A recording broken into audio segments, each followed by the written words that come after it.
नमस्कार, TV9 मराठीमध्ये आपल्या सगळ्यांचं स्वागत। मी निखिला। महत्त्वाची बातमी, महाविकास आघाडीमध्ये ठाकरे गट 100 ते 105 जागा लढवणार अशी माहिती सूत्रांकडून मिळते। ठाकरे गटाच्या विधानसभा निहाय आढावा बैठका संपन्न झाल्या आहेत। स्वतः उद्धव ठाकरेंकडून राज्यातील मतदारसंघांचा आढावा घेण्यात आलाय। महाविकास आघाडीत ठाकरे गटाचं 100 ते 105 जागा लढवण्याबाबत एकमत सूत्र। महाविकास आघाडीत विद्यमान आमदार असलेले मतदारसंघ त्याच पक्षाला मिळणार सूत्र। ज्या मतदारसंघात एकापेक्षा अधिक पक्ष इच्छुक असतील तिथे वरिष्ठ 2 दिवसात तोडगा काढतील। मवियात अनुकूल मतदारसंघ त्या पक्षाला सोडण्याचे नेत्यांमध्ये एकमत सूत्र। मुंबईतील विधानसभा मतदारसंघाबाबत लवकरच मातोश्रीवर बैठक पार पडणार। मित्र पक्षांना आम्ही बैठकीला बोलावलं आहे असं नाना पटोले म्हणाले। दसऱ्याच्या आधी जास्तीत जास्त जागा जाहीर करू असं नाना पटोले यांनी म्हटलंय। महाविकास आघाडीच्या जागा वाटपावर नाना पटोले यांनी ही प्रतिक्रिया दिली। तर महाविकास आघाडीच्या 200 ते 250 जागांवर चर्चा पूर्ण होत आली आहे असं जितेंद्र आव्हाड म्हणाले। दसऱ्याच्या शुभ मुहूर्तावर यादी जाहीर करू असं आव्हाड यांनी म्हटलंय।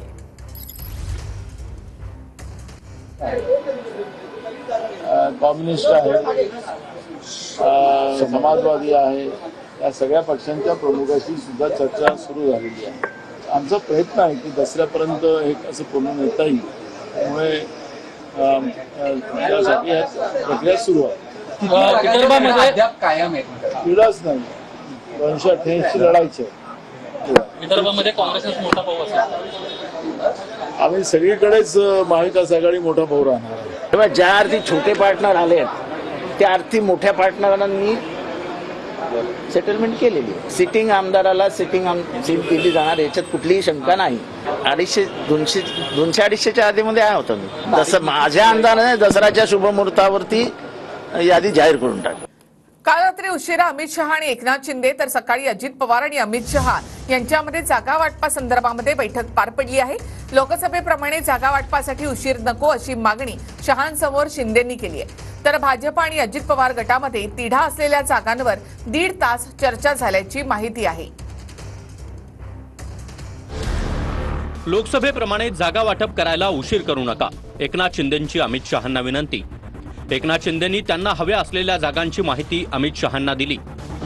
मुख्यमंत्री लाडकी बहीण योजना तसंच सरकारच्या इतर योजनांवर लक्ष केंद्रित करण्याची गरज शिंदे यांचं मत। लाडक्या बहिणींना भाऊबीजेची ओवाळणी देणार, नोव्हेंबरचे पैसे 10 ऑक्टोबरच्या आत खात्यामध्ये जमा होणार। राज्य सरकारच्या योजनांबाबत एकनाथ शिंदेंची अमित शहांसोबत चर्चा। जागा वाटपासंदर्भात समन्वयानं मार्ग काढणार, शहांची एकनाथ शिंदेंना ग्वाही। महायुतीमध्ये विसंवाद असल्याची भावना लोकांच्या मनात येऊ देऊ नका, अमित शहांच्या सूचना। मतभेद विसरून कुटुंबाप्रमाणे एकत्र या आणि एकत्र लढा, अमित शहांचा सल्ला।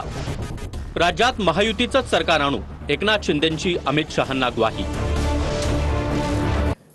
दरम्यान महायुतीच्या कोणत्या फॉर्म्युल्यावर चर्चा सुरू आहे ते आपण पाहूया।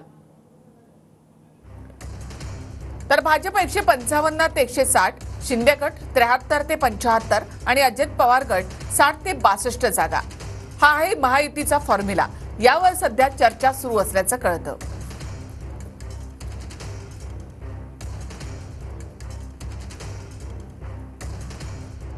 जनता पक्ष जमिनीवरून पूर्णपणे नष्ट झालेला आहे। त्यांच्याकडे कार्यकर्ते नाही आहेत, त्यांच्याकडे मतदार नाही आहेत, त्यांच्याकडे फक्त बाहेरून चोरलेले नेते आहेत, गद्दार, आणि गद्दारांच्या मागे मतदार आणि जनता नाही। हे अमित शहांना फार लवकर कळलेलं आहे, हे बरं झालं। खरं म्हणजे अमित शहा यांनी भारतीय जनता पक्षाची जी अवस्था आहे त्याचं चित्र समोर आणलं। संजय राजाराम राऊतला मुंगेरी लालची हसीन स्वप्ने पडत होते की भारतीय जनता पक्षाकडे तळागाळात कार्यकर्ते राहिलेले नाहीत, आणि म्हणूनच अमित शहा साहेबांनी बूथ लेवलचे उबाटा आणि तुतारीचे कार्यकर्ते फोडा असं सांगितलं। अशा पद्धतीचा जावई शोध या संजय राजाराम राऊतनी लावलेला आहे। अजित पवार यांचे समर्थक आमदार देवेंद्र भुयार यांनी महिलांसंदर्भात वादग्रस्त वक्तव्य केलं। दरम्यान त्यांच्या वक्तव्यानंतर वाद निर्माण झालेला आहे। पोरगी जर पाहिजे असेल तर पोरगीसाठी तो पोरगा नोकरीवाला पाहिजे। पोरगी जर चांगली स्मार्ट पाहिली असेल, 1 नंबर देखणी असेल, तर ते तुमच्या माझ्यासारख्या पोट्याला भेटत नाही, ते नोकरीवाल्याला भेटते.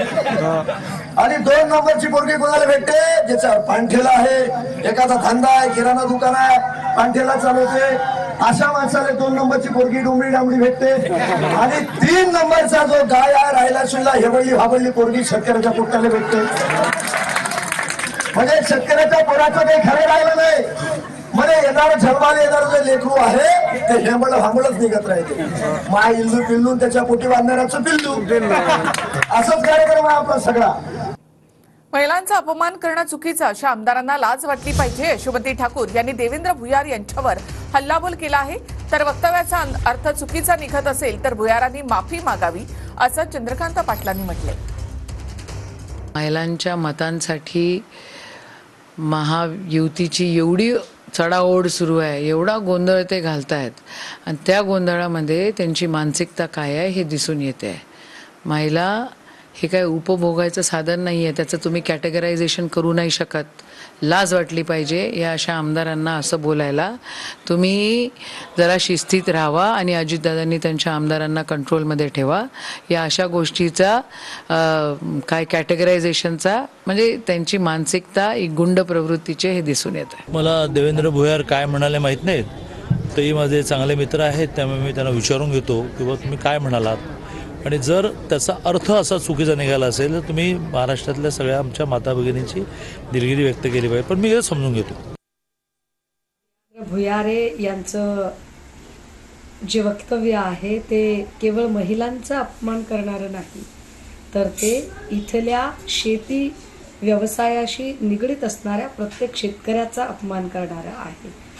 कृषी क्षेत्राला वाहून घेणारे जे भूमिपुत्र आहेत त्यांची टिंगल उडवणारं, थट्टा करणारं असं हे वक्तव्य आहे.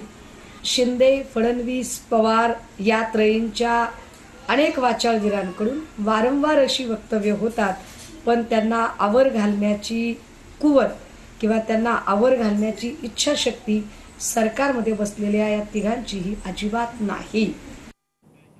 आज महिला बस आणि रिक्षा चालवतात, महिला कंडक्टर सुद्धा असतात. बसमध्ये सुंदरी नेमल्या तर चूक काय, असं संजय शिरसाट यांनी म्हटलं आहे. तर एसटी कर्मचाऱ्यांचे आधी पगार वेळेत द्या, एसटी खचाखच भरलेल्या असतात, सुंदरी चालणार कशा, असा सवाल जितेंद्र आव्हाडांनी केलाय. नाही, विरोधकांचं म्हणणं आहे, अहो आज तुम्ही पाहताय बस चालवणारी महिला भगिनी आहे, रिक्षा चालवणारी महिला भगिनी आहे, विमानामध्ये महिला भगिनी असतात. मग आमच्या एसटी महामंडळामध्ये जर कंडक्टर म्हणून महिला आहेत, मग हे असण्यामध्ये त्यांचं काय चुकीचं काय बोलतोय. अपडेट जर का कोणी काही करत असेल, एखादं चांगलं संकल्पना आणत असेल, याच्यामुळे रोजगारच मिळणार आहे का बेरोजगार थोडी होणार आहे. इतिहासात अजरामर असा एसटी धड चाकावर चालूच शकत नाहीत, ते पाटे खराब झालेत. त्या बिचाऱ्या आमच्या भगिनी उभ्या कशा राहणार हा प्रश्न माझ्या मनात आहे. तुमच्याकडे बसेस किती आहेत ते तर तपासा आधी ताफ्यामध्ये, त्यांचे पगार वेळेवर द्या. आपले तर खचाखच भरलेले असतात एसटी बसेस. 50 उमेदवार पाडण्याची यादी तयार आहे, असं लक्ष्मण हाकेंनी म्हटलंय. मनोज जरांगेंना रसद पुरवणाऱ्यांना आम्ही पाडणार, असा इशारा लक्ष्मण हाकेंनी दिलाय. यामध्ये रोहित पवार आणि राजेश टोपे यांच्यासारख्या उमेदवारांना पाडणार, असं हाके म्हणाले. तर लक्ष्मण हाकेंना आम्ही विरोधक मानत नाही, असं मनोज जरांगे पाटील यांनी म्हटलंय. 50 उमेदवार कुणाला पाडायचं हे आमचं ठरलेलं आहे, कारण या नेत्यांनी जरांगेंचं आंदोलन पाळलं. ही 50 उमेदवारांची यादी आमच्याकडे तयार आहे. त्या 50 मतदारसंघामध्ये आम्ही जाणार, सभा घेणार, आमची संघर्ष यात्रा निघणार. मग तो राजेश टोपे असो किंवा रोहित पवार असो, आम्ही आमचे 50 उमेदवार पाडणाऱ्या म्हणजे ज्यांना पाडायचं त्या उमेदवारांची आम्ही यादी बनवलेली आहे. जाऊ दे त्याचं ना काही जरा कसल्याचं बी पाड्यो म्हणा, ह्याचं पाडणार तो. चला आपलं पुढं चला. पाडू शकतात की एवढी शक्य आहे त्यांचं काय बाबा, चला छगन भुजबळ की पण तुम्हाला रसद पुरवली, तुम्हाला असं जाय म्हणा पळ तिकडे. चला चला पुढं घ्या, पुढं घ्या. चलो जान दो, हवा येऊन द्या, चला घ्या पुढं. कारण जे आम्ही कोणाला विरोधक मानत नाहीत, त्यांना कोणाच नाव थोकत नाहीत, थोका चाटणार काय, आता त्याला काय करू आम्ही, सोडून द्यायचं. आणि आता विधानसभेच्या संदर्भातील महत्त्वाच्या बातम्यांचा आढावा आपण घेऊया. 8, 9 आणि 10 ऑक्टोबरला जागा वाटपासंदर्भात मवियाची बैठक होणार असल्याचं विजय वडेट्टीवारांनी म्हटलंय. नवरात्रीनंतर मवियाच्या जास्तीत जास्त जागांची घोषणा होणार असल्याचंही विजय वडेट्टीवारांनी सांगितलंय. जागा वाटपामध्ये आम्ही खूप पुढे गेलेलो. नवरात्रामध्ये बहुतांश अधिकाधिक जागेची घोषणा करण्याचं काम आम्ही करू. 2 दिवस आमच्या बैठका झाल्या. तानाजी सावंतांचे पुतणे अनिल सावंतांनी पवार गटाकडे उमेदवारीची मागणी केली आहे. पंढरपूर मंगळवेढ्यातून उमेदवारी देण्याची मागणी अनिल सावंत यांनी केली आहे. कार्यकर्त्यांची बैठक घेऊन निर्णय घेणार असल्याचं अनिल सावंतांनी म्हटलंय. हो, मी मागणी केली आहे पंढरपूर मंगळवेढा मतदारसंघासाठी. आदरणीय शरदचंद्रजी पवार साहेब, जयंत पाटील साहेब यांच्याकडे जाऊन भेटून समक्ष इच्छा व्यक्त केलेली आहे. मुख्यमंत्र्यांचे खासगी सचिव नांदेडच्या मुखेड विधानसभा लढणार आहेत. बालाजी खतगावकर भाजपच्या विद्यमान आमदारांविरोधात मैदानात उतरणार आहेत. बालाजी खतगावकरांकडून नांदेडच्या मुखेड या मतदारसंघातून लढण्याची घोषणा करण्यात आली आहे. मी माझ्या मान्यवर ज्यांच्यासोबत मी काम केलं, राज्याचे आदरणीय मुख्यमंत्री, मला मुखेडसाठी आता काम करणं आवश्यक आहे असं त्यांच्या कानावर टाकून मी हे मुखेडमध्ये काम करत आहे. येणाऱ्या काळामध्ये बालाजी पाटील हा अभिमन्यू होण्याशिवाय राहणार नाही. सुजय विखे पाटील संगमनेरमध्ये येत असतील तर त्यांचं स्वागत करू, अशी खोचक टीका बाळासाहेब थोरातांनी केली.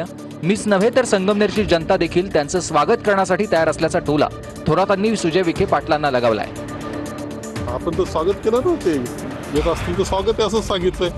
आणि मीच नाही, संगमेर तालुक्यातली सगळी जनता त्यांचं स्वागत करायला तयार आहे.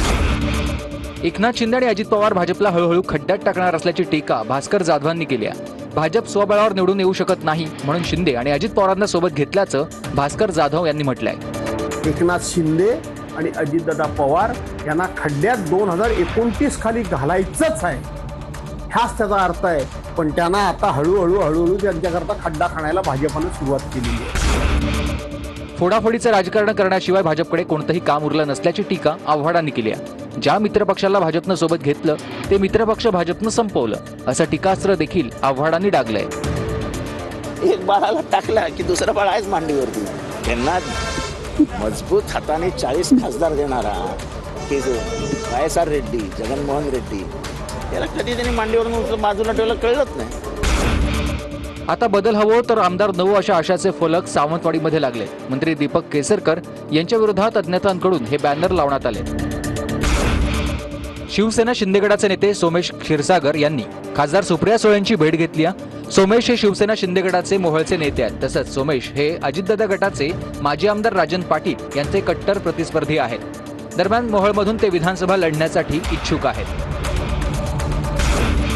मुख्यमंत्रीपदासाठी उद्धव ठाकरे दिल्लीत लोटांगण घालत असल्याची टीका प्रतापराव जाधव यांनी केली. बाळासाहेबांनी कधी मातोश्री सोडली नाही, मात्र उद्धव ठाकरे हे दिल्लीत लोटांगण घालतात असं टीकास्त्र प्रतापराव जाधव यांनी उद्धव ठाकरेंवर डागलंय. आज त्यांचे सुपुत्र आणि वारसदार म्हणून येणारे उद्धव ठाकरे आज लोटांगण घालायला दिल्लीत मला मुख्यमंत्री करा म्हणून छोट्या पक्षाच्या नेत्यांच्या पुढे दिल्लीत जाऊन लोटांगण घालतात. पिंपरी चिंचवड महापालिकेचे माजी नगरसेवक भाऊसाहेब भोईर अजितदादांची साथ सोडण्याची शक्यता आहे. माझ्यासोबत विश्वासघात झालाय, माझ्यासाठी सर्व पर्याय खुले असल्याचं भोईर यांनी म्हटलंय. शहरात घराणेशाही आणि गुंडशाहीचं राजकारण असल्याची टीकाही त्यांनी केली आहे. या सर्व मोठ्या लोकांच्या अवतीभोवती जाण्यापेक्षा आता आपण जनतेच्या न्यायालयात जावं आणि त्यांना विचारावं. आणि ते जनतेच्या न्यायालयात मी 2 ऑक्टोबरला सायंकाळी 5 वाजता थोपके लॉन्स इथं माझी भूमिका मी स्पष्ट करतो. बारामतीत युगेंद्र पवार आणि सुनेत्रा पवार आमने सामने आले होते. दरम्यान यावेळी युगेंद्र पवारांनी सुनेत्रा पवार यांचे आशीर्वाद घेतले. लाल बहादूर शास्त्री यांच्या जयंती निमित्तानं युगेंद्र पवार आणि सुनेत्रा पवार एकाच ठिकाणी आले होते.